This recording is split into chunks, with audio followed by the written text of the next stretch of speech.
देखना शुरू कर चुके हैं बापू वार्ता न्यूज नेटवर्क और मैं गोंदिया से देवेंद्र दमाय। इस वक्त मैं गोंदिया के अंतर्गत आने वाले शासकीय विश्राम गृह में मौजूद हूँ।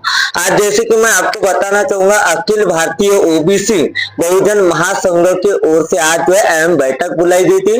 और अहम बैठक बुलाने की वजह जो है, अभी देश में जैसे कि चल रहा है कि ओबीसी की जाति न्याय जनगणना होना जरूरी है। जो बैकलॉग पद जो रहते हैं वह रिक्त है, वह रिक्त पद जो है भरना चाहिए। और केंद्र सरकार के अंतर्गत ओबीसी का एक मंत्रालय सेशन रहना जरूरी है। ऐसे कई सारे मुद्दे जो है और विभिन्न विषयों को लेकर आज अहम बैठक जो है शासकीय विश्राम गृह में बुलाई गई। और हमारे साथ में जो है डॉक्टर खुशहाल बुगचे, जो ओबीसी महा संगठन के जो है वह संचालक है, अध्यक्ष है, साथ ही साथ जो पूर्व विधायक वैसे ही पूर्व सांसद गोंदिया भंडारा लोकसभा क्षेत्र के। तो आइए जानने का प्रयास करते हैं उनसे कि आज की जो अहम बैठक बुलाई गई है उन्हीं से जानेंगे कि आज की बैठक का क्या मकसद था, क्या वजह थी। मैं खुशहाल बुगचे, अखिल भारतीय ओबीसी बहुजन संस्था जो हमारी है उसका राष्ट्रीय अध्यक्ष हूँ। और आज ये बैठक ओबीसी के संदर्भ में हम लोगों ने बुलाई है, क्योंकि एक बैठक दिल्ली के अंदर में देश के प्रधानमंत्री मोदी जी इन्होंने जात न्याय जनगणना करने के संदर्भ में बुलाई थी। अब ऐसे कैबिनेट के कई निर्णय ये बैठकों में रह जाते हैं, लेकिन उसका अमल जब तक नहीं होता तो उन विषय को कोई महत्व है ऐसा मैं मान के नहीं चलता हूं। और इसलिए अगर ओबीसी की जात न्याय जनगणना यह अगर इस देश की और राज्य की भी सरकार नहीं करेगी तो हमको राज्यव्यापी और देशव्यापी आंदोलन की घोषणा करना पड़ेगा। एक तरफ देखा जाए तो अभी सत्ता है महायुति की, महायुति दावा करते जाती है कि हम ओबीसी के साथ है, हम बहुजन के साथ है, लेकिन कहीं ना कहीं आज देखा जाए तो अत्याचार अन्याय भी तो हो रहा है। हाँ बिल्कुल, मैं तो ये मेरा आरोप है कि भी मतलब ये हाथी के दांत के जैसी इन लोगों की किस्सा है। हाथी के खाने के दांत अलग होते हैं, दिखाने के अलग होते हैं। दिल्ली और राज्य की सरकार का भी यही हाल है।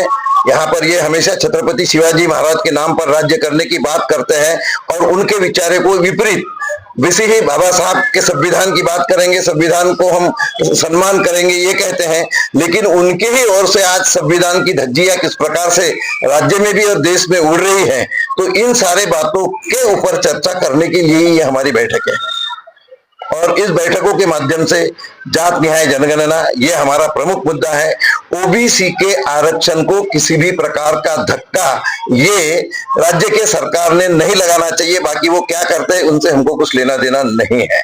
और इसके कारण हम जब तक संगठित रहकर ये हमारी लड़ाई आगे नहीं ले जाएंगे तो कुछ होने वाला नहीं है।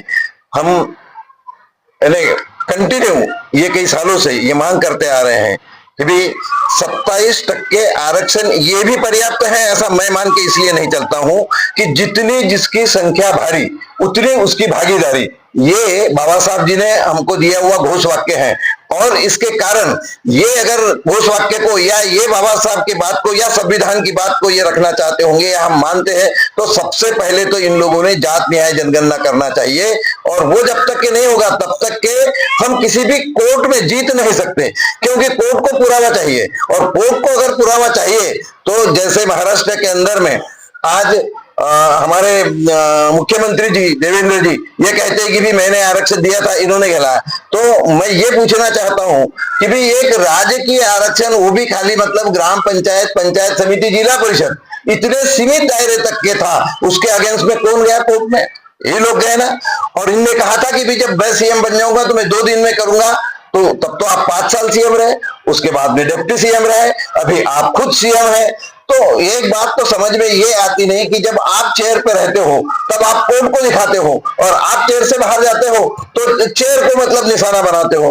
तो ये दोगले नीति के कारण आज महाराष्ट्र और देश के अंदर में भी जो चल रहा है ये बहुत अच्छा नहीं है। यह टोटली बाबा साहब के संविधान की अवहेलना है और ये बाबा साहब के संविधान की अवहेलना हम बर्दाश्त नहीं करेंगे।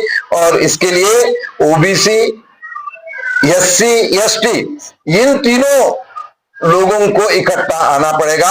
और ये तीनों जब लोग इकट्ठा आ जाएंगे तो निश्चित रूप से हम हमारी लड़ाई बहुत अच्छे से, चाहे सरकार किसकी भी रहे, आज इनकी है और कोई बदल जाएगी, सरकार किसी की भी रहे, हमको उससे मतलब बहुत नहीं है, क्योंकि जो सरकार आएगी फिर वो उसी प्रकार से अपना काम करने का अगर प्रयास करेगी तो हमारी लड़ाई यहाँ हमारे इन जिन प्रश्नों के लिए चालू रहेगी। इतना मैं आपको बताता हूँ।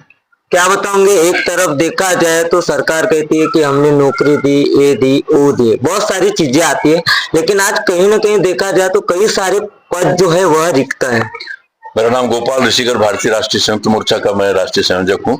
हमारे साथ जो अभी डॉक्टर खुशहाल साहब ने जो अपनी बात रखे हैं, और हमारे साथ राज्यसभा के पूर्व सांसद भी इधर आए हुए हैं, डॉक्टर कुरिल साहब जो है, कई हमारे प्रतिनिधि आज यहाँ पर उपस्थित हुए हैं। आज की जो मीटिंग का जो उद्देश्य आपने जो किया था, हम संविधान की पूर्णतः अमलबाजी, जिसमें ओबीसी का पूरी तरह संख्या के अनुसार उनका आरक्षण सुनिश्चित होना चाहिए, न केवल नौकरियों में बल्कि उनको जो है राजनीतिक क्षेत्र में भी आरक्षण, जैसे शेड्यूल का शेड्यूल का हुआ है उस तरीके से होना है। ओबीसी के मुद्दे पर ही सारी सरकार जो है तरह तरह का विघ्न पैदा करती है, धर्म का नाम सामने आती है। उस समय भी मंडल कमीशन को रोकने के लिए उन्होंने कमंडल का शुरू किया। आप देख रहे होंगे नौकरियां तो देने की छोड़िए, पूरी नौकरियां खत्म की जा रही है, उसका प्राइवेटाइजेशन किया जा रहा है। और एक ऐसी जो है स्टेट टेररिज्म, एक राज्य आतंकवाद के ऊपर जो सरकार निकल पड़ी है। आज वोटों की चोरी, 65 लाख जो वोट जो है बिहार के अंदर मतलब खत्म करना, यानी लोगों की नागरिकता को खत्म किया जा रहा है। तो ये बहुत बड़े मुद्दों पर आज हम यहाँ पे बैठक ले रहे हैं। अभी हमारा 26/11 को बहुत बड़ा प्रदर्शन जो है दिल्ली के अंदर जो है 26/11 को होगा, और ये सारे मुद्दों को लेकर जो आज हम यहाँ पे बहुत ही गंभीर तरह से मीटिंग ले रहे हैं।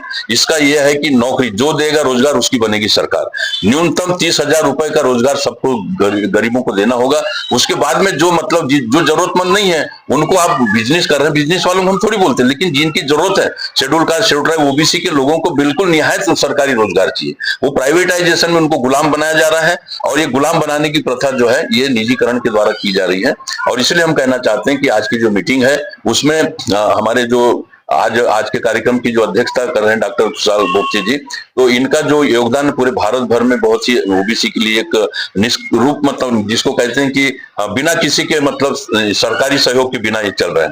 तो इसलिए लोगों के अंदर एक डिमांड है, और हम एक बहुत बड़ा प्रदर्शन दिल्ली में करेंगे, तब पता चलेगा कि पूरे देश के अंदर जो है ये जो ओबीसी की गिनती का हमारे दबाव के कारण, केवल इनके जो जब से संगठन बना और हमारी एक्टिविटी शुरू हुई, उनने तुरंत अभी घोषित किया कि हम गिनती करेंगे। पहले नहीं मान रही थी बीजेपी, लेकिन आज उसने माना। लेकिन कब करेंगे वो लोकसभा की बात। हम कहते हैं लोकसभा चुनाव के पहले गिनती होना चाहिए और रिजर्वेशन पूरा होना चाहिए।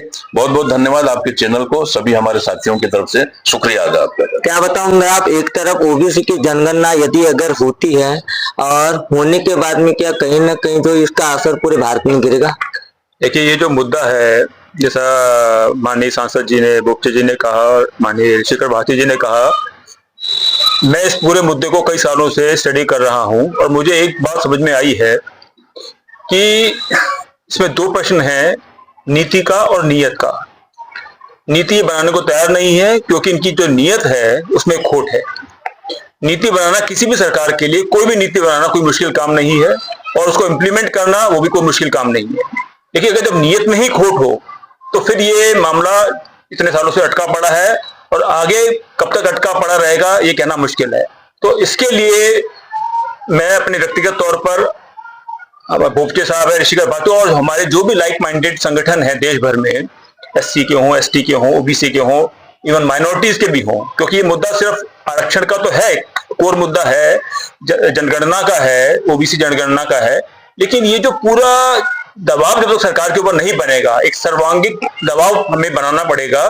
हमें शिक्षा का मुद्दा भी है, स्कूल बंद हो, लाखों स्कूल बंद कर दिए गए हैं पिछले 2-3 साल 4 साल के अंदर। अगर शिक्षा नहीं होगी तो आरक्षण का क्या मतलब रह जाएगा? ये लाखों स्कूल बंद करने का मुद्दा भी एक बहुत बड़ा मुद्दा है जिसको हमें उठाना है। हम सब मिलकर उठाएंगे और सरकार पर इतना दबाव बनाएंगे कि वो हमारी मांगों को मानने के लिए मजबूर हो जाए। तो दर्शकों हमारे साथ में जो है अखिल भारतीय ओबीसी बहुजन महासंघ के कई सारे पदाधिकारी मौजूद थे। उन्होंने जैसे कि बताया कि जनगणना होनी चाहिए, प्राइवेटाइजेशन जहां वहां हो रहा है, कहीं ना कहीं आज जो है SC, NT, SBC और ओबीसी के साथ खिलवाड़ हो रहा है, इसलिए यह जो है अहम बैठक आज बुलाई गई थी। दर्शकों बहुत ही जल्द अगले पार्ट में मिलेंगे। पार्ट 2 के साथ मैं गोंदिया से देवेंद्र दमा।